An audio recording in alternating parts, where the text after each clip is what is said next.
विचार करत असणार की कुठल्या डोंगरावरती उभे आहेत. डोंगरावरती उभा नाहीये. कस्टमरला आम्ही 835चा एरिया विकला होता, त्यांनी त्या एरियाचा कसा युटिलाइज केलाय त्या साईडवरती आम्ही लोक उभे आहोत. तर या पाहूया मित्रांनो. इथे अटॅच बॅल्कनी होती. बॅल्कनी काढून त्यांनी मस्तपैकी मार्बलची सिटिंग एरिया घेतलाय आणि बेसिकली पाहू शकता बाउंड्रीज वगैरे मोल्डिंग मध्ये त्याला मार्बल घेतलाय.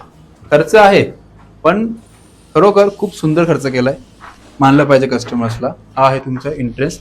आणि इकडचा वॉशिंग मशीनचा जो एरिया होता, खाली वॉशिंग मशीन राहील पण ती स्टोरेज राहील. या तुम्ही मिरर देऊ शकता ड्रेसिंग टेबल सारखा. आणि हा त्यांचा इंडियन बाथरूम आहे. इंडियन मध्ये त्यांनी पूर्ण टाइल्स बदलले आहेत. तुम्ही बदलू नका बिकॉज की चांगल्या क्वालिटीचा टाइल्स लावून दिलेले आहेत. आणि किचनचा एरिया प्रॉपर युटिलाइज केलाय. स्ट्रेट काउंटर होता, एल काउंटर केलाय. पाहू शकता की एल काउंटर मध्ये किती सारी एरिया तुम्हाला याच्यामध्ये मिळते. आणि मेन पार्ट तर असा आहे की आम्ही इकडे हाफ विंडो दिली होती. यस, हाफ विंडो दिली होती पण याच्यामध्ये फुल विंडो करून अटॅच बॅल्कनी सारखा फील आणि प्रॉपर काम केलंय.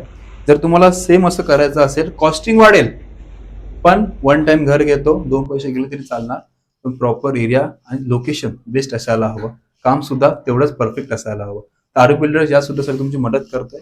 तर या पद्धतीमध्ये तुम्हाला काम करायचं असेल तर हा फ्लॅट सारखे अजून आपले 1 युनिट आहे. फर्स्ट फ्लोअरला 1 राहिला आहे आणि सेकंडला 1 राहिला आहे. माहितीसाठी आमच्या टीमला पूर्ण संपर्क साधा. पूर्ण माहिती मिळवून घ्या फ्री ऑफ कन्सल्टंट. जय हिंद, जय महाराष्ट्र.